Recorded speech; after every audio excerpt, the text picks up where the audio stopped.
من مانی تعبیر. اب یہ من مانی تعبیروں کی اجازت نہیں ہے. ہمارے ہاں قرآن کی کسی بھی آیت کی تفسیر اس وقت تک حرام ہے جب تک اس میں معصوم کا کوئی قول شامل نہ ہو. ہمارے یہاں معصومین نے بتایا تفسیر بالرائے حرام ہے. تفسیر بالرائے حرام ہے. ہمارے علماء کو دیکھ لیجئے, سب نے معصوم کے اقوال کے مطابق تفسیر قرآن کی ہے. تفسیر بالرائے, تفسیر بالرائے, تفسیر بالرائے, سمجھے؟ تفسیر بالرائے کا دوسرا نام ہے قیاس. قیاس ہمارے یہاں باطل ہے. قیاس باطل ہے. قیاس ہو ہی نہیں سکتا, اس لیے کہ معصوم نے کہہ دیا تھا کہ سب سے پہلا قیاس شیطان نے کیا تھا. سب سے پہلا قیاس شیطان نے کیا. جب پیغمبر کے اقوال موجود ہیں تو پھر کسی کے قیاس کی ضرورت نہیں ہے, پھر کسی کے تفسیر بالرائے کی ضرورت نہیں ہے. تو دو گرا قدر چیزیں چھوڑ کے گئے ہیں میرے ساتھ سارے کے سارے, ایک قرآن, ایک اہل بیت. اب جو اہل بیت بتائیں وہی تفسیر ہے قرآن کی, اس لیے کہ میں نے ان تک اپنا علم منتقل کیا. پیغمبر بتا رہے میں نے ان تک اپنا علم منتقل کیا.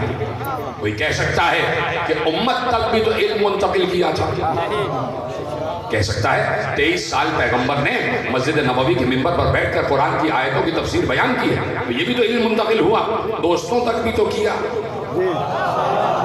کوئی کہہ سکتا ہے کہ دوستوں کو بھی تو علم دیا, تو ہم کہیں گے کہ فرق ہے بھائی اور نوازوں اور بیٹی کو جو علم دیا جیسے دیا اس میں, اور دوستوں کے علم دینے میں فرق ہے. فرق ہے, فرق ہے. کیسے دیا, علم کیسے منتقل ہوا؟ جیسے 13 رجب کو علی تک علم گیا ویسے ہی 3 شعبان کو حسین تک گیا, ویسے ہی 15 رمضان کو حسن تک گیا. کسی کو زبان نہیں چسائی سوائے اپنے بھائی اور اپنے بیٹے کے, اپنے نوازوں کو زبان چسائی ہے. یہ زبان نہیں, یہ زبان نہیں, یہ علم رسول تھا. چپ ہو گیا. اب مجھے دلیل دینا پڑے گی, وقت میرے پاس مختصر ہے اور تیزی سے مجھے بڑے مسائل طے کرنا ہے. تھوڑا سا وقت دے رہے ہیں آپ مجھے, کہیں آپ کو ضروری کام سے جانا ہوگا, لیکن میں سمجھتا ہوں کہ اس سے زیادہ ضروری کام کوئی نہیں ہونا چاہیے. بس اپنے دائرے وقت میں گفتگو کو کامل کرنا ہے, زیادہ وقت لینے کا عادی نہیں ہوں میں, لیکن چاہتا ہوں کہ ایک ایک آدمی تک پیغام پہنچتا چلا جائے. یہ جو کچھ بھی پیغمبر کے نوازوں اور بھائی تک علم آیا یہ پیغمبر کے لعاب کا اثر ہے. لعاب کے ذریعے, پیغمبر کے لعاب کے ذریعے جو علم گیا وہ کسی اور تک نہیں گیا. پیغمبر نے اپنے کسی یار کو یا کسی یار کے بیٹے کو اپنی زبان نہیں چسائی. چلیے 13 رجب تو اسلام کا اعلان ہی نہیں ہوا تھا, لیکن 4 ہجری 3 شعبان, اس وقت تو 4 ہجری تک تو مدینہ مسلمانوں سے بھرا ہوا تھا. تو مجھے بتاؤ 3 شعبان کو حسین کے علاوہ بھی تو آس پاس کچھ بچے پیدا ہوئے ہوں گے. یہ صرف لعاب دہن حسین کیوں حاصل کر رہے ہیں؟ اس لیے کہ پیغمبر کو معلوم ہے کہ میرے علم کا وزن وہی اٹھا سکتا ہے جس میں اتنا ظرف ہو جتنا میرا علم کا ظرف ہے. جس میں اتنا ظرف ہو میرے علم کا وزن وہی اٹھا سکتا ہے. تو اب میں نے کہا, اور آپ چپ ہو گئے, کہ یہ پیغمبر کا لعاب والا علم جو ہے نا یہ کسی کے پاس نہیں پہنچا. اس میں سارا کا سارا علم ہے, اس میں سارا کا سارا علم ہے. توجہ ہے, اجازت. ابھی 2 دن پہلے تو آپ نے سارے معاملات سنے, 2 دن گزرے ہیں نا, دوسرا دن ہے 13 رجب آپ نے منائی ہے, اور بچپن سے آپ سن رہے ہیں کہ ایک بار علی پیغمبر کی گود میں آئے. جب بنت اسد کعبے میں داخل ہوئی ہے تو کعبے کی دیوار شق ہو گئی. بنت اسد اندر چلی گئی, کعبے کی دیوار بند ہو گئی, کعبے کی دیوار بند ہو گئی. پیغمبر جب داخل ہونے لگے تو میرے گھر کی روایت نے لکھا ہے کہ کعبے کی دیوار پھر ٹوٹی. اسی دیوار سے پیغمبر خانے کعبہ میں داخل ہوئے, اس لیے کہ دروازے میں کوئی چابی لگ نہیں رہی تھی. دروازے پہ تالا لگا ہوا تھا اور اتنی چابیاں داخل گئی, دروازہ نہیں کھل رہا تھا. تو پیغمبر مسکرا کے دیوار کی طرف آئے, دیوار نے پھر راستہ دیا. پیغمبر داخل خانہ کعبہ ہوئے, علی کو اپنی آغوش میں اٹھایا. وہ علی جس نے ابھی تک 3 دن ہو گئے تھے آنکھ ہی نہیں کھولی, آنکھ ہی نہیں کھولی, آنکھ ہی نہیں کھولی. علی کی آنکھیں بند. سبحان اللہ. چچی لائیے میرے بھائی کو میرے لیے. پیغمبر نے اپنی گود میں علی کو لیا. جیسے ہی آغوش رسالت کی حرارت محسوس کی, علی نے آنکھیں کھول دی. علی نے آنکھیں کھول دی. یہ تو میرا ہی نور کا دوسرا ٹکڑا ہے, یہ تو میرے ہی نور کا دوسرا ٹکڑا. آنکھیں کھول دی. آنکھیں چار ہوئی. چار آنکھیں ہو گئی نا, دو ولایت کی, دو رسالت کی. آنکھیں چار ہو گئی. دونوں نے ایک دوسرے دیکھا, مسکرائے مسکرائے. ابھی تک نبی نے کچھ کہا نہیں, ابھی تک کچھ نہیں کہا.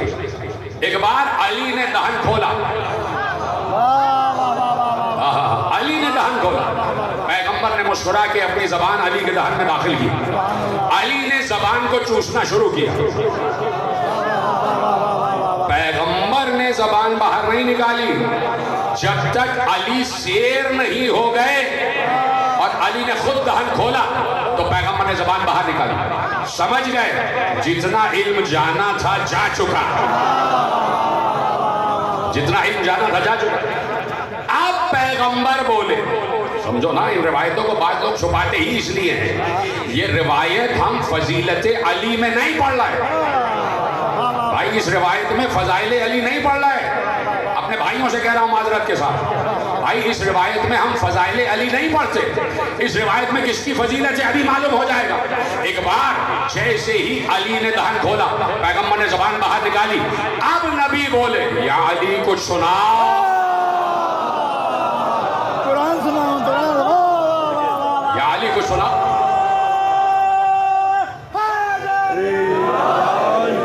یا علی کچھ سناؤ. تو اب علی بتائیں گے کہ علم رسالت کیا ہے. نہیں, جملہ اور ذرا آگے بڑھا دو. علی بتائیں گے کہ لعاب رسالت کیا ہے. اس لعاب رسالت میں کیا ہے. جیسے ہی کہا یا علی کچھ سناؤ, تو ایک بار علی مخاطب ہوئے, گویا ہوئے. یہ کیسے ہو سکتا ہے کہ رسول حکم دے اور کوئی اس کا اتباع نہ کرے, اور کوئی بھی نہیں, علی اتباع نہ کرے. رسول کہہ رہے یا علی کو سناؤ. ایک بار علی گویا ہو, یا رسول اللہ, سبحان اللہ, سبحان یا رسول اللہ. ابھی تو رسالت کا اعلان بھی نہیں ہوا. یا رسول اللہ کہنا سنت علی ہے. یہ جتنے بھی انسان آج تک یا رسول اللہ کہہ رہے, یہ سب علی کی سنت پر عمل کرتے ہوئے. توجہ فرمائیے گا, بالکل موضوع سے متصل ہونے والا ہوں. صرف چونکہ آپ خاموش ہوئے تو مجھے گوشہ آپ کے حوالے کرنا پڑ رہا کہ یا رسول اللہ کیا سناؤ. توریت کہے تو توریت, زبور کہے تو زبور, انجیل کہے تو انجیل, اور قرآن کہے تو قرآن. یعنی علی نے بتایا, او بے خبر مسلمانوں, یہ لعاب رسول نہیں ہے. اس لعاب میں توریت بھی ہے, انجیل بھی ہے, زبور بھی ہے, قرآن بھی ہے. اس لعاب میں چاروں کتابوں کا علم موجود ہے. اور علی نے توریت بھی سنائی, زبور بھی سنائی, انجیل بھی سنائی, اور قرآن بھی سنائی. اور قرآن کی آیت سورہ مومنون کی سنائی, قد افلح المومنون. وہاں سے علی نے قرآن کی آیتیں سنائی. چاروں کتابوں کی آیتیں علی نے تلاوت کی. اب میں نے کہا نا, یہ فضیلت علی نہیں پڑھ رہے ہم, یہ فضیلت رسول ہے. بھائی یہ روایت فضیلت رسول ہے کہ علی نے بتایا. فضائل رسول کا یہ گوشہ ہے کہ لعاب دہن رسول میں ہر علم موجود ہے. اب جیسے ہی علی نے چاروں کتابوں کی آیت تلاوت کر دی, سنیں گے, رسول کی گود میں ہے نا علی, اور چاروں کتابوں کی آیتیں تلاوت کر رہے ہیں. جب آیتیں تمام کر دی, تلاوت تمام کر دی, تو اب رسول نے کہا یا علی, اگر موسیٰ ہوتے تو کہتے علی تم نے مجھ سے بہتر توریت پڑھی ہے. اگر داؤد ہوتے تو کہتے علی تم نے مجھ سے بہتر زبور پڑھی ہے. اگر عیسیٰ ہوتے تو کہتے علی تم نے مجھ سے بہتر انجیل پڑھی ہے. رسول نے کیا کہا, اگر موسیٰ ہوتے تو یہ کہتے, اگر داؤد ہوتے تو یہ کہتے, اگر عیسیٰ ہوتے تو یہ کہتے. اس کا مطلب ہے کہ موسیٰ اپنے دور میں توریت پڑھ رہے تھے, رسول سن رہا تھا. عیسیٰ اپنے دور میں انجیل پڑھ رہے تھے اور مصطفیٰ سن رہے تھے. زبور اپنے دور میں داؤد پڑھ رہے تھے اور مصطفیٰ سن رہے تھے. تبھی تو کہا کہ میں ان تینوں نبیوں کی تلاوت کی گواہی دیتا ہوں. تو اب یہ ہے قرآن اور یہ ہے اہل بیت، اور یہ سارا کا سارا علم اہل بیت کے پاس ہے. تو جو احترام قرآن کا ہے وہی احترام اہل بیت کا ہے. سبحان اللہ. میرے ساتھ جو احترام قرآن کا ہے وہی احترام اہل بیت کا ہے. بھائی اہل بیت میں 14 معصومین کو تو آپ جانتے ہیں کہ اول سے لے کے اور آخری تک کیا مرتبے ہیں، کیا احترام ہے، کیا فضیلت ہے، کیا رفعت ہے، کیا فضائل ہے، کیا معجزات ہیں، کیا صفات ہیں، سب کو جانتے ہیں. پہلے سے لے کے آخری تک 14 کے 14 کو آپ جانتے ہیں. اور جیسے ان کا نام آتا ہے آپ کے دلوں کا سر جو ہے وہ سجدے میں جھک جاتا ہے. آپ کے قلب کا جو فرق ہے وہ سجدے میں جھک جاتا ہے. اتنا احترام ہے نا. ہمارا احترام یہ ہے کہ ہمارے سامنے معصوم کا نام آ جائے ہم جھک کے درود پڑھتے ہیں. یہ ہے ہمارا احترام ہے. پہلے کا نام آیا، دوسرے کا، تیسرے کا، چوتھے کا، پانچویں کا، چھٹے، ساتویں، آٹھویں، نویں، 10ویں، 11ویں، 12ویں، ہمیں پتہ ہے احترام کیا ہے. اب ان سے پوچھو، ان 14 سے پوچھو کہ ان کی نگاہ میں احترام قرآن کیا ہے. ان کی نگاہ میں احترام قرآن کیا ہے. ان کی نگاہ میں احترام قرآن وہی ہے جو پیغمبر کی نگاہ میں احترام وحی الہی تھا. اب جملہ دے رہا ہوں، ہے میرے ساتھ سارے، اور یہ جملہ ضائع نہیں ہونا چاہیے. دیکھیے ایک عام انسان، شریعت کا ایک اصول ہے، شریعت کی ایک شک ہے کہ جب انسان کوئی قرآن پڑھ رہا ہو، ایک تو پہلا شک یہ ہے کہ جب کوئی نماز پڑھ رہا ہو تو اسے سلام نہ کرنا، اس لیے کہ جواب سلام واجب ہو جاتا ہے. تو نماز پڑھتے ہوئے کو سلام نہیں کرنا، ٹھیک ہے. اور جو قرآن پڑھ رہا ہو، تو جو قرآن پڑھ رہا ہے وہ ویسے ہی بیٹھا رہے گا اگر اس کے سامنے کوئی کتنا ہی بڑا انسان کیوں نہ آ جائے. جو قرآن پڑھنے والا ہے وہ بیٹھا رہے گا، اس کے احترام میں کھڑا نہیں ہوگا، اس لیے کہ وہ بہت بڑا کلام پڑھ رہا ہے، وہ اللہ کا کلام پڑھ رہا ہے. تو عام انسان کے لیے یہ حکم ہے کہ جب قرآن پڑھے تو کسی کے احترام میں کھڑا نہ ہو. سبحان اللہ. واہ واہ واہ واہ واہ واہ واہ. پتہ نہیں پہنچ رہے ہیں کہ نہیں پہنچ رہے. پہلے میرے ساتھ آ جائیں، یہ بات پہنچ گئی نا آپ تک. عام انسان کے لیے یہ حکم ہے کہ جب ایک عام انسان قرآن پڑھ رہا ہو تو وہ کسی کے احترام میں کھڑے نہیں ہوگا، اس لیے کہ قرآن پڑھ رہا ہے، وہ بڑا کام کر رہا ہے، ٹھیک ہے. تو پھر معصوم جو ایک عام انسان کے لیے واجب ہوتا وہی معصوم کے لیے اوجب ہوتا. تو پھر معصوم پر بھی کسی کا احترام واجب نہیں. ایک عام انسان جب قرآن پڑھ رہا ہے تو وہ کسی کے احترام میں کھڑا نہیں ہوگا، اور جب معصوم قرآن پڑھ رہا ہو تو وہ تو اور کھڑا نہیں ہوگا، اس لیے کہ ایک تو قرآن پڑھ رہا ہے اور پھر خود سب سے بڑا ہے. بھائی خود معصوم ہے نا، خود اللہ کا خلف ہے، خود امام ہے، خود ولی ہے. ایک تو قرآن پڑھ رہا ہے اور پھر ولی ہے، تو وہ کسی کے احترام میں کھڑے نہیں ہوگا، معصوم کسی کے احترام میں کھڑے نہیں ہوگا. لیکن ایک بار روایت نے لکھا کہ میرا مولا حسین قرآن کی تلاوت کر رہا تھا بیٹھے ہوئے. میرا مولا حسین اپنے گھر میں بیٹھے ہوئے قرآن کی تلاوت کر رہا تھا کہ ایسے میں سامنے سے علی کی بڑی بیٹی زینب آ گئی. جیسے ہی زینب آئی حسین نے قرآن کو چھوڑا، زینب کے احترام میں کھڑے ہو گئے. ایسی آسانی سے سنو گے بھائی، میں نے فضیلت انبار لگا دی آپ کے سامنے. زینب کے احترام میں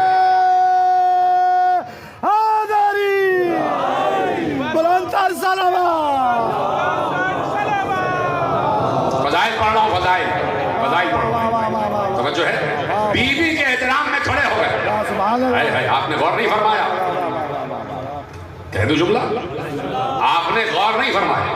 مجھ سے بانیہ نے مجلس میں کہا کہ بیوی کے فضائل پڑھنے ہیں، اس لیے کہ لوگ وہاں تک آج تک پہنچے نہیں ہیں. تو ظاہر سی بات ہے آپ کو ویسے ہی سننا ہے جیسے آپ علی کے فضائل سنتے ہیں. شہزادی کا مرتبہ کوئی کم نہیں ہے، صرف ام المصائب ہی نہیں ہے، ام الفضائل بھی ہیں. ہے کوئی بیوی کے ذکر پر بولنے والا؟ خاموش کیوں بیٹھے؟ صرف ام المصائب نہیں، ام الفضائل بھی، ام الفضائل بھی. اب یہ کوئی معمولی میں نے روایت آپ کے حوالے نہیں کی کہ حسین جیسا بولتا ہوا قرآن اس قرآن کی تلاوت کر رہا ہے کہ جو سارا کا سارا قرآن وحی الہی ہے. اور اس ناطق قرآن کو دیکھو کہ وہ قرآن کی تلاوت کو چھوڑ کر اگر کسی کے احترام میں کھڑے ہو رہا ہے تو حسین نے بتا دیا، ہائے ہائے ہائے، حسین نے بتا دیا کہ قرآن اور زینب کا احترام برابر ہے۔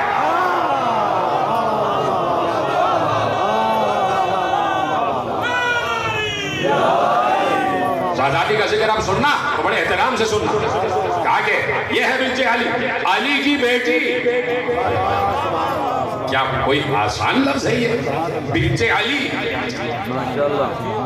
نہیں سمجھ رہے آپ؟ بنت علی، صرف علی کو نام کی حیثیت سے نہ لو، صرف علی کو نام کی حیثیت سے نہ لو، پہلے علی کے معنی معلوم کرو۔ سبحان اللہ۔ علی کے معنی معلوم کرو کہ علی کے معنی کیا ہے، لفظ علی کے معنی کیا ہے۔ تو لغت عرب نے لکھا علی کے معنی کیا ہے، لغت عرب نے لکھا ما لیس فوق الشیء، علی اسے کہتے ہیں جس سے اوپر کوئی شے نہ ہو۔ جی ہیں سلامت رہیں آپ، خدا کو شاد و آباد رکھیں۔ علی اسے کہتے ہیں جس کے اوپر کوئی چیز بلند نہ ہو، اس کی بیٹی ہے زینب۔ جیتے رہے، جو مجھے داد دے رہے ہیں میں ان کو سلام کر رہا ہوں، اس لیے کہ بی بی کے ذکر پر ایسے ہی بولنا چاہیے۔ آپ نے بہت کم فضائل سنے ہوں گے لیکن بی بی کا فضیلت سنتے ہوئے بولنا ضروری ہے۔ اس علی کی بیٹی جس کے اوپر کوئی نہیں سوائے اللہ کی، سوائے اللہ۔ لغت عرب نے معنی لکھے ہیں تو میں کیا کروں؟ علی کے معنی جس سے اوپر کوئی بلند نہ ہو، اتنا بلند کہ کوئی اور بلندی اس سے بلند نہ ہو۔ اگر کوئی اور بلندی اس سے بلند ہو جائے گی تو پھر وہ علی ہوگا۔ سلامت رہے، پھر وہ علی ہو جائے، یعنی علی سے بلند کوئی نہیں۔ یہ دو کے ہی نام ہیں، علی نام کے سینکڑوں گزر گئے، ہزاروں گزر گئے۔ اس مجمع میں بھی بہت سے لوگ علی نام کے بیٹھے ہوں گے، ہے کہ نہیں؟ تو نام ہونا الگ ہے اور اس میں با مسمہ ہونا الگ ہے۔ تو اپنی فضیلتوں کے اعتبار سے سب سے بلند علی نام کے دو ہی گزرے، یا آسمانوں والا یا ابو طالب کا بیٹا۔ علی اکبر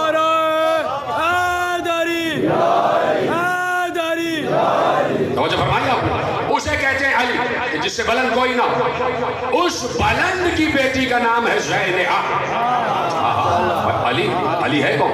علی نے فخریہ ہر مقام پر، دیکھیں میں نے اسی لیے جملہ کہا کہ علی کو اپنا بندہ ہونے پر ناز ہے۔ علی اس بات پر ناز کرتے کہ میں عبد ہوں، میں عبودیت کی منزل پر، میں اللہ کا بندہ ہوں اور میں اس کو سجدہ کرتا ہوں۔ علی کو اپنے سجدوں پر ناز ہے، علی کو اپنی نمازوں پر ناز ہے، علی کو اپنی عبادتوں پر ناز ہے۔ اور پھر علی نے کہہ بھی دیا کہ پروردگار یہ میرا مقام فخر ہے کہ تو میرا خدا ہے، اور یہ میرا مقام شکر ہے کہ میں تیرا بندہ ہوں۔ یہ میرے لیے بڑی عزت کی بات ہے کہ تو میرا خدا ہے۔ تو یہ وہی کہہ سکتا ہے جو اسے پہچانتا ہو۔ بڑی آسانی سے سنیے بھائی، یہ جملے وہی کہہ سکتا ہے جو اللہ کو پہچانتا ہو، اور اللہ نے علی کو کوئی معمولی عہدہ نہیں دیا۔ علی کو اللہ نے قرآن میں خلیفہ نہیں کہا، خلیفہ نہیں کہا۔ کوئی کہہ سکتا ہے کہ بھائی خلیفہ کیوں نہیں کہا علی کو؟ ابھی تو میں نے 3 خلیفوں کے نام لے دیے، حضرت آدم، حضرت داؤد، حضرت ہارون، ٹھیک ہے؟ علی کو اللہ نے قرآن میں خلیفہ نہیں کہا۔ کیوں بھائی علی کو خلیفہ کیوں نہیں کہا؟ کہہ دیتا تو آیت ہو جاتی اور بات بڑی جم جاتی۔ بخاری صاحب، فاروق صاحب، پھر کسی دلیل کی ضرورت نہ رہتی، قرآن میں کہہ دیتا علی خلیفہ۔ کیوں کہہ دیتا بھائی؟ اللہ نے کہا، میں ذرا آہستہ سے کہہ رہا ہوں، آپ آہستہ سے نہیں سنیے۔ اللہ نے یہ قدرت کی فکر ہے جو آپ کے حوالے کر کہ پروردگار نے علی کو قرآن میں خلیفہ نہیں کہا، اس لیے نہیں کہا کہ اللہ یہ چاہتا تھا کہ جو میرے پاس منصب ہے وہ علی کے پاس جائے۔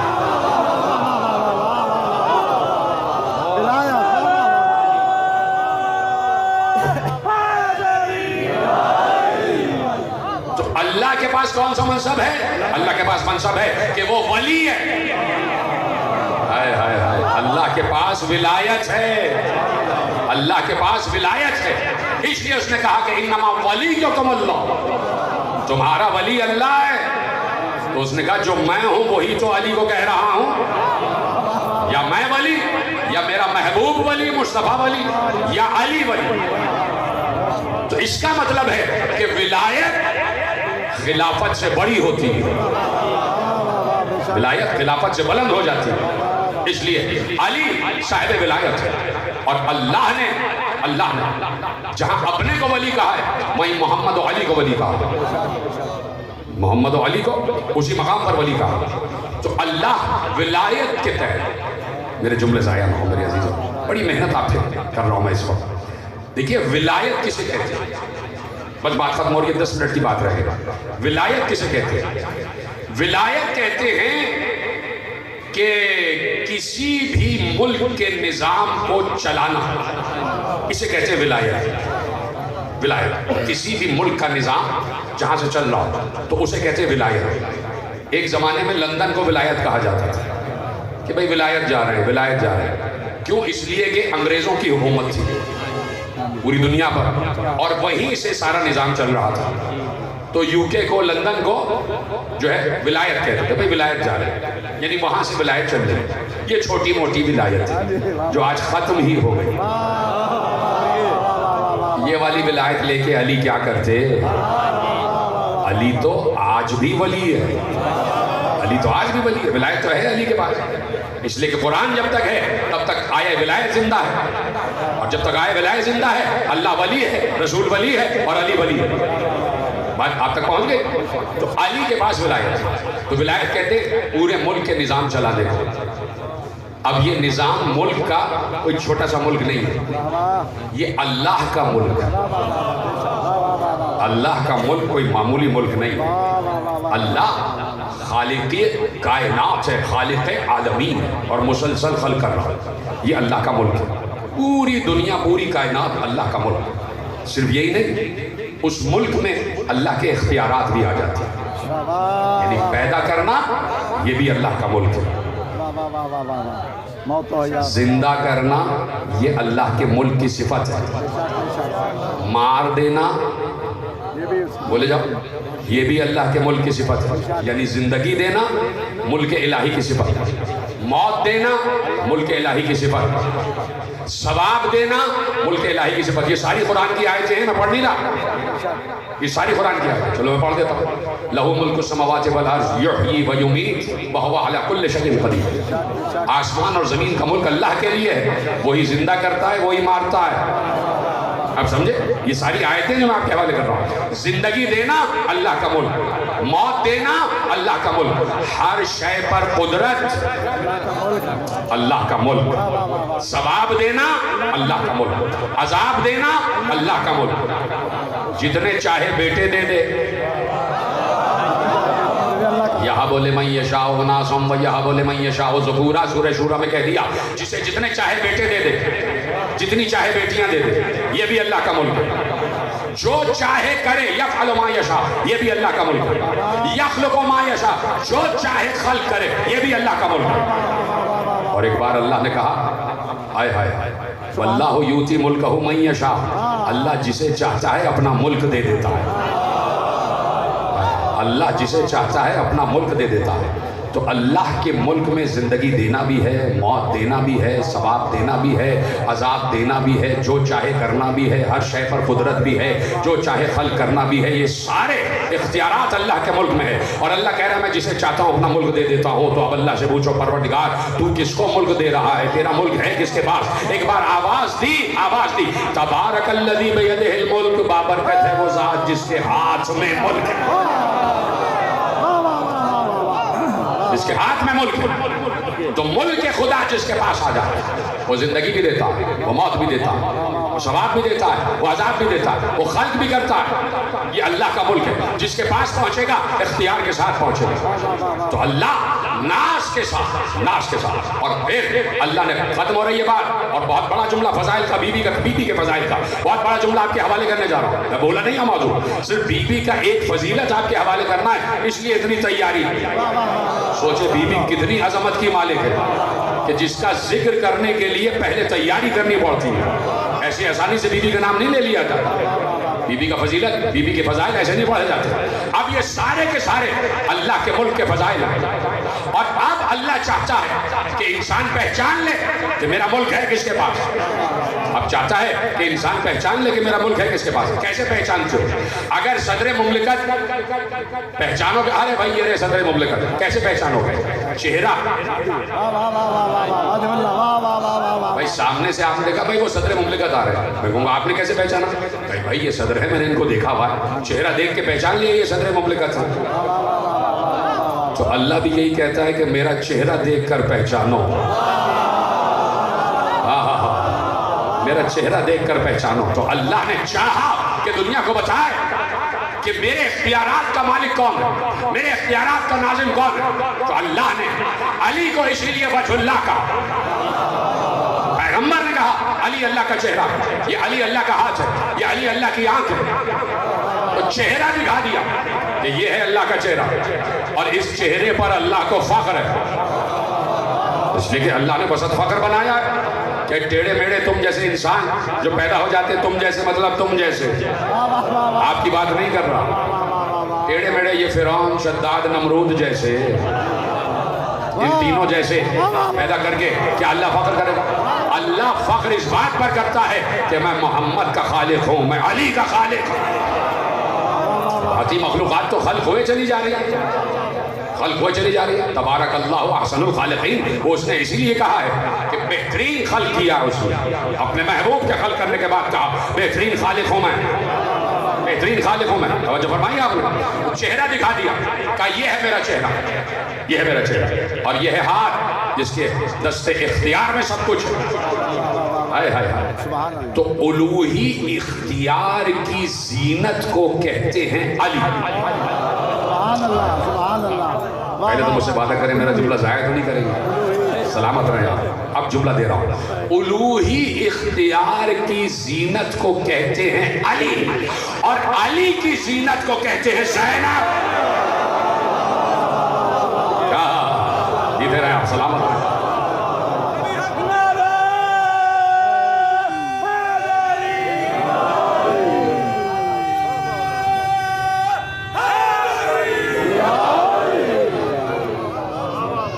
جو اپنے باپ کی زینت ہو، جو اپنے باپ کی زینت، ہر بیٹی اپنے باپ کی زینت نہیں. ہر بیٹی جیتے رہے سلامت رہے. کسی باپ نے یہ نہیں کہا کہ یہ میری بیٹی میری زینت ہے، اور کسی باپ نے نہیں کہا. باپ تو اور بھی گزرے بھائی، باپ کو ابو کہتے ہیں نا. توجہ ہے. اب بی بی کا نام اللہ نے رکھا، یہ زینب ہے، یعنی یہ اپنے باپ کی زینت ہے، یعنی علی کی زینت ہے. علی کی زینت ہے، علی کی زینت کو زینب کہتے ہیں. کائنات میں دو ہی بیٹیاں ایسی گزری ہیں جو اپنے باپ کی زینت کہلائیں. سلامت رہے، سلامت رہے. کائنات میں دو ہی بیٹیاں ایسی گزری ہیں جو اپنے باپ کی زینت کہلائیں. یا تو مصطفیٰ کی بیٹی سیدہ جسے ام ابیہا کہا گیا، یا زینب جسے زینب کہا گیا، یا بنت علی.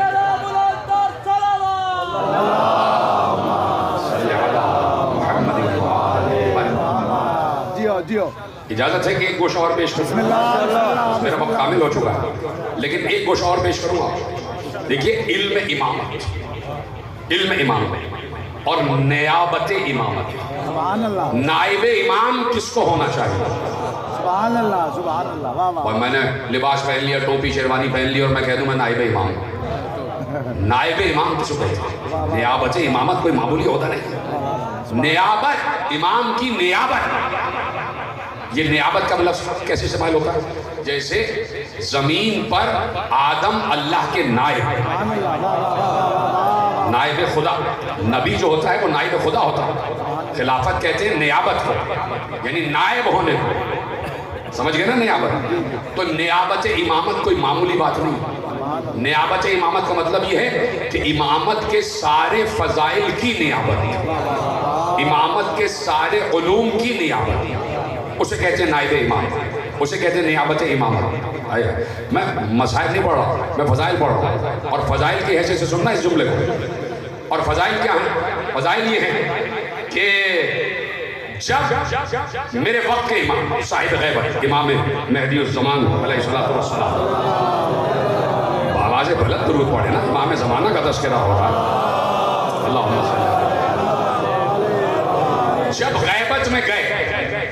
غیبت میں گئے تو اس وقت جو غیبت صغریٰ ہے، 5 برس کی غیبت ہے نا امام کی، ظہور سے جو بیچ کا 5 برس گزرا ہے، جب غیبت صغریٰ ہے، تو اس عرصے میں جب امام حسن عسکری اسلام کا انتقال ہو چکا، شہادت ہو چکی، اس عرصے میں امام تو غیبت میں ہیں، تو لوگ کیسے ان سے ملاقات کریں، کیسے مسائل حل کریں، کیسے پوچھیں؟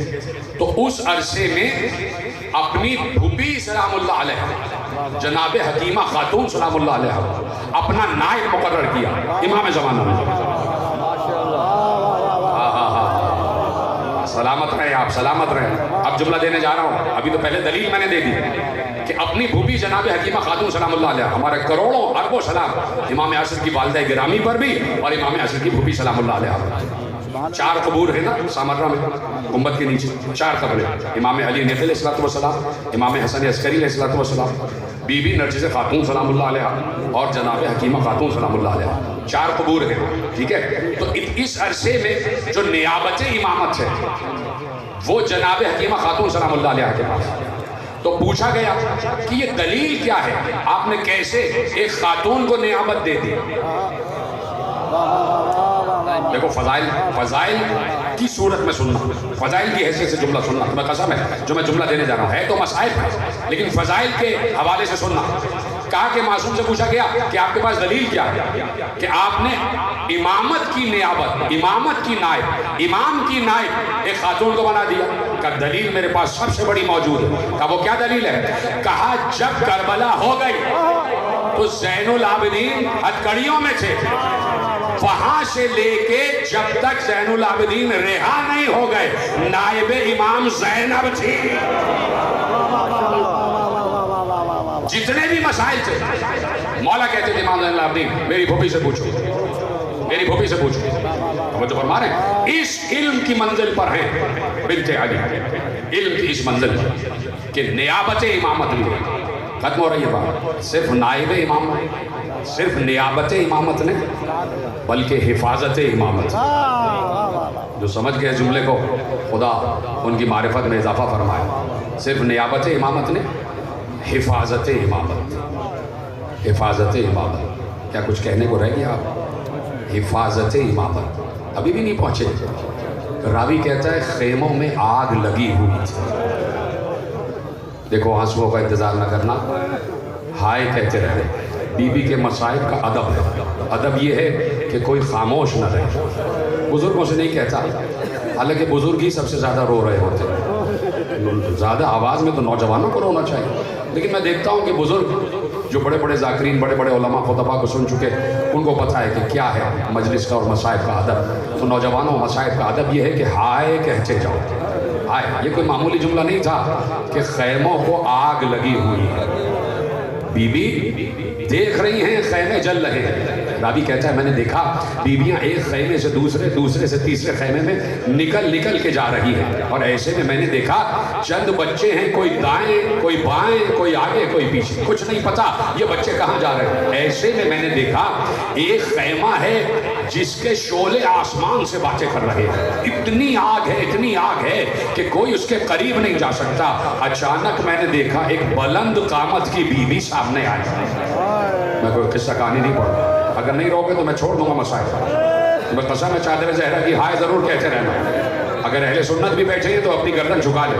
میں ان محترم اہل سنت بھائیوں سے کہتا ہوں کہ ہمارے یہاں کا ادب یہی ہے کہ اگر رونا نہیں آتا تو گردن جھکا دو، اور اگر رونا آتا ہے تو پھر ہائے حسین ہائے زینب کہتے جاؤ۔ وہ کہتا ہے ایک خیمے میں اتنی آگ لگی ہوئی تھی کہ میں نے دیکھا ایک بلند قامت کی بیوی اس خیمے کے بالکل قریب آ کر کھڑی ہو گئی۔ بار بار وہ چاہتی تھی کہ خیمے کے اندر جائے، لیکن خیمے کے شعلے بھڑک رہے تھے۔ وہ پھر پیچھے آ جاتی اور پھر جاتی۔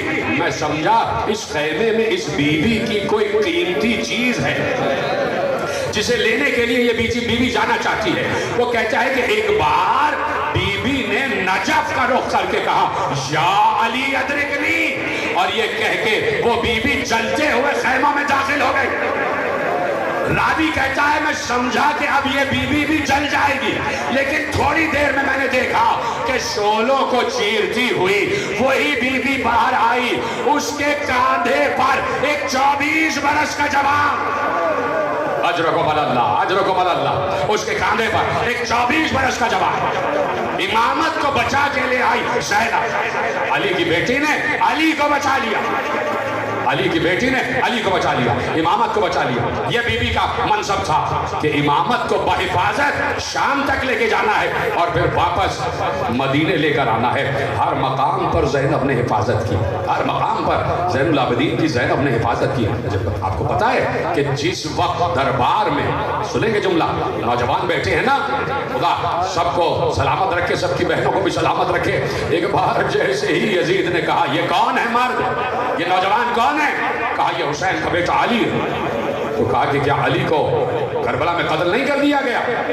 تو علی بن حسین نے کہا کہ وہ میرا بھائی علی تھا, میرے بابا حسین نے سب بیٹوں کے نام علی رکھے, میں بھی علی ہوں, علی بن حسین ہوں. جب 2-4 جملے امام زین العابدین نے آیتوں کے پڑھے تو ایک بار یزید نے کہا قتل کر دو, زین العابدین کو قتل کر دو, علی بن حسین کو قتل کر دو. ایک بار ویسے ہی ہاتھ بندھے ہوئے زینب, رسیوں سے ہاتھ بندھے ہوئے, بے اختیار بھتیجے سے لپٹ گئی اور تیز آواز میں کہا او حاکم, اس سے پہلے کہ تو میرے بھتیجے کو قتل کرے پہلے تجھے علی کی بیٹی کو قتل کرنا پڑے.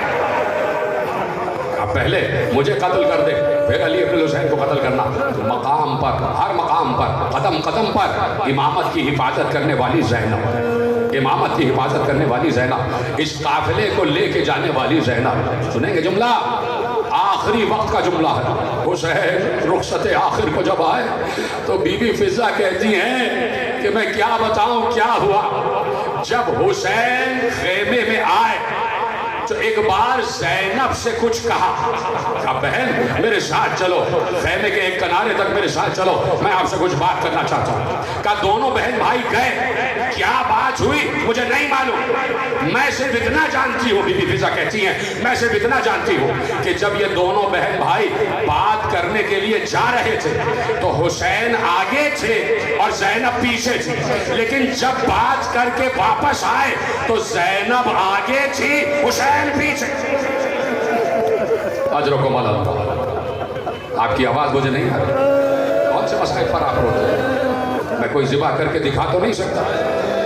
آپ کا اپنا مزاج ہوگا کہ آپ ذاکرین کے مسائل سنتے ہوں گے, لیکن یہ مسائل وہ ہیں کہ جو میرے مولا زین العابدین نے بیان کیے, جو مسائل ہیں کہ جو مقتل نگاروں نے لکھے ہوئے ہیں. زینب آگے تھی, حسین پیچھے تھے, اور کسی نے لکھا کہ گویا حسین نے زینب کو آگے اس لیے کیا, نہیں پڑھتا جملہ, پتہ نہیں اس جملے کا ادب کرو گے یا نہیں کرو گے. دیکھو اگر نہ بھی ہو تو ہائے ضرور کہہ دینا, اس لیے کہ بڑا کڑا جملہ پڑھنے جا رہا ہے. علماء مقاتل نے لکھا کہ زینب کو اس لیے آگے کیا کہ حسین زینب سے کہہ رہے تھے کہ زینب میرے بعد تمہیں قافلہ شام تک لے جانا ہے, تمہارے ہاتھوں میں رسیاں بندھیں گی, تمہارے سر پر چادر نہیں ہوگی. اے بہن ذرا مجھے چل کے تو دکھاؤ کیسے قافلے کو لے کر جاؤ. ماتم میرے عزیزوں, بیوی کے مصائب ایسے نہیں سنے جاتے. آج بیوی کی شہادت کا دن ہے تو رونے کا حق ادا کرو. زینب مجھے بتاؤ کہ کیسے قافلے کو لے کر جاؤ. تو زینب کے ذمے کر دیا پورا قافلہ, وہ قافلہ جو حسین لے کر آئے تھے وہ زینب کے حوالے کر دیا. زینب اب تم جانو اور یہ قافلہ جانے, تم جانو اور یہ کاروان جانے. زینب ہم اپنا حق ادا کر گئے. زینب ہمارا گلا کٹ کے نو کے سینہ پر آ جائے گا, بہن تمہیں برداشت کرنا ہوگا. تمہارے ناکے کے برابر میں میرا سر کٹا ہوا چلے گا, بہن تمہیں برداشت کرنا ہوگا. سکینہ کو تمہارے سامنے تماچے لگیں گے, بہن تمہیں برداشت کرنا ہوگا. زین العابدین کو تمہارے سامنے تازیانے مارے جائیں گے, بہن تمہیں برداشت کرنا ہوگا، بہن تمہارے سر سے چادر چھینی جائے گی، بہن برداشت کرنا ہوگا۔ ہر مقام پر زینب نے کہا بھیا میں برداشت کروں گی، بھیا میں برداشت کروں گی، بھیا میں برداشت کروں گی۔ لیکن ایک مقام وہ آیا جہاں زینب کی برداشت ختم ہو گئی۔ نہیں ایسے نہیں، ایسے نہیں، ہائے اپنی زبانوں سے ہائے بلند کرو۔ ایک مقام وہ آیا کہ زینب کی برداشت ختم ہو گئی، اور کون سا مقام تھا؟ مقام یہ تھا کہ قافلہ گزر رہا ہے، لٹا ہوا قافلہ گزر رہا ہے، بازار کوفہ سے قافلہ گزر رہا ہے، چھت پر ایک عورت کھڑی ہوئی تھی، خدا اس پر لعنت کرے، اس نے پتھر اٹھایا، کیا ابھی بھی پڑھنے کے لیے کچھ رہ گیا ہے؟ اس نے پتھر اٹھایا اور پتھر مارا، اور پتھر کا نشانہ سر حسین تھا۔ کٹے ہوئے سر حسین کی پیشانی پر پتھر آ کر لگا، حسین کی پیشانی سے لہو بہنے لگا۔ زینب سے برداشت نہ ہوا، ایک بار بندھے ہاتھوں کو چاہا کہ اٹھائے اور اللہ سے بددعا کرے۔ فوراً حسین نے کہا زینب نانا کی امت، زینب نانا کی امت کے لیے بددعا نہ کرنا۔ زینب نے اسی وقت اٹھے ہوئے ہاتھ نیچے کر دیے۔ میرے بھائی تجھ سے وعدہ کیا، نانا سے وعدہ کیا ہے، میں اس امت کے لیے دعا کرتی جاؤں گی۔ ایک ایک ستم اٹھایا زینب نے، ایک ایک مصیبت اٹھائی زینب نے۔ تھک گئے، چلو آخری منظر سن لو، آخری منظر سن لو۔ اگر مصائب کا حق ادا کر دیتے تو میں شہادت ہی پڑھ دیتا، لیکن آخری منظر سنو۔ زینب لٹ کے مدینے واپس آ گئی، اپنا کاروان لٹا کے زینب رہا ہو کے اپنے نانا کے دیش میں واپس آ گئے، پردیسی دیش میں آ گئے، بے وطن وطن میں آ گئے، پورا مدینہ امٹ کر آ گئے۔ مسجد نبوی میں قناتیں لگا دی گئی، اہل حرم کو قناتوں کے پیچھے بٹھا دیا گیا، باہر مردوں کا مجمع ہے، زین العابدین کو سب پرسہ دے رہے ہیں۔ اہل ابن الحسین تمہیں تمہارے بابا کا پرسہ، اہل ابن الحسین تمہارے بھائی علی اکبر کا پرسہ، اہل ابن الحسین تمہارے بھائی قاسم کا پرسہ، سب کا پرسہ دے رہے۔ کتنے رہ گئے تھے، کتنے رہ گئے تھے؟ تم یہ تو سوچتے ہو نا کہ 64 بچے تھے، لیکن جب قافلہ واپس آیا ہے تو صرف ایک بچہ رہ گیا تھا، 5 برس کا محمد باقر۔ یہ سارے بچے راہوں میں مارے گئے نا، سارے بچے راہوں میں مارے گئے۔ ان میں سے چند بیویاں بھی تھیں کہ جو راستے ہی میں جن کی شہادت ہوئی، چند بیویاں لٹی ہوئی واپس آ گئی۔ بی بی ام لیلہ سلام اللہ علیہ، بی بی ام فروہ سلام اللہ علیہ، بی بی ام رباب سلام اللہ علیہ، بنت علی، چھوٹی بنت علی، سب یہ آگے قنات کے پیچھے بیٹھے ہوئے، ایک ایک عورت آ رہی ہے اور بی بی زینب کو پرسہ دے رہی ہے۔ بی بی زینب سینہ و سر پیٹ کر منہ پر تماچے مار مار کے اپنے بھائی کو یاد کر رہی ہے، فاطمہ کے بیٹے کو یاد کر رہی ہے۔ ایسے میں شور ہوا، بی بی اور راستہ دو، بی بی اور راستہ دو۔ کہا کیا ہوا؟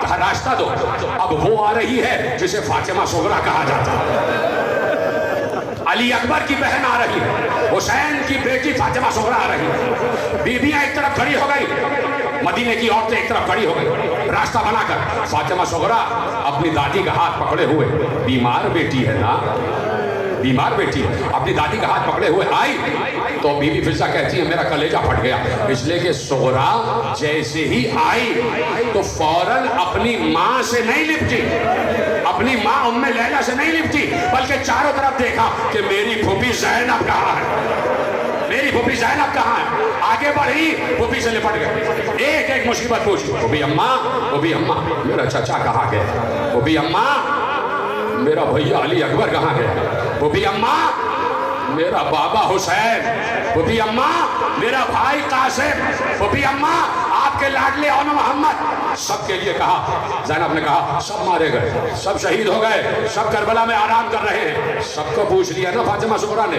ایک بار صغرا اٹھی، اب کچھ پوچھا نہیں، اب اٹھ کے کبھی ام رباب کی گود دیکھ رہی ہے، کبھی ام لیلہ کی گود، کیا سن رہے ہو، کبھی زینب کی گود۔ اب زینب نے پوچھا صغرا کیا دیکھ رہی ہو؟ کہا پھوپھی اماں میرا بھیا علی اصغر، میرا بھیا علی اصغر۔ لپٹا لیا صغرا کو، لپٹا لیا، کہا صغرا علی اصغر بھی کربلا میں آرام کر رہا۔ ختم ہو گئی بات۔ آخری جملہ جس کے لیے زحمت دے رہا ہوں، آخری منظر، تمہیں قسم ہے چادر زہرا کی، اب اس سے بڑا میرے پاس کوئی واسطہ نہیں ہے، تمہاری آواز گریہ رکنی نہیں چاہیے، اتنا بڑا منظر پڑھنے جا رہا ہوں۔ ایک عورت جو بنی ہاشم کی رشتہ دار عورت، وہ آئی، آ کر بی بی زینب سے لپٹ گئے، بی بی کے ہاتھ چومے، بی بی کے ہاتھ چومے. جیسے ہی بی بی کی کلائیوں پر نگاہ پڑی تو کلائیوں پر زخم تھے، زخم سے تازہ لہو بہ رہا تھا.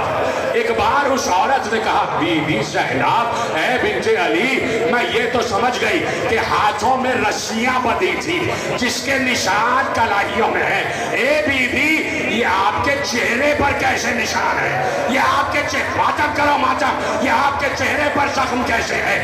ایک بار زینب نے روتے ہوئے کہا مجھے بچاؤ، جب تمہارے منہ پر کوئی پتھر مارتا ہے تو ہاتھوں سے روکتی ہو نا. ارے میرے ہاتھ جو پسے پشت بدے تھے، پتھر مارے جا رہے تھے. میرا سر، میری پیشانی، میرے رخسار پر پتھر آ رہے تھے، کوئی بچانے والا.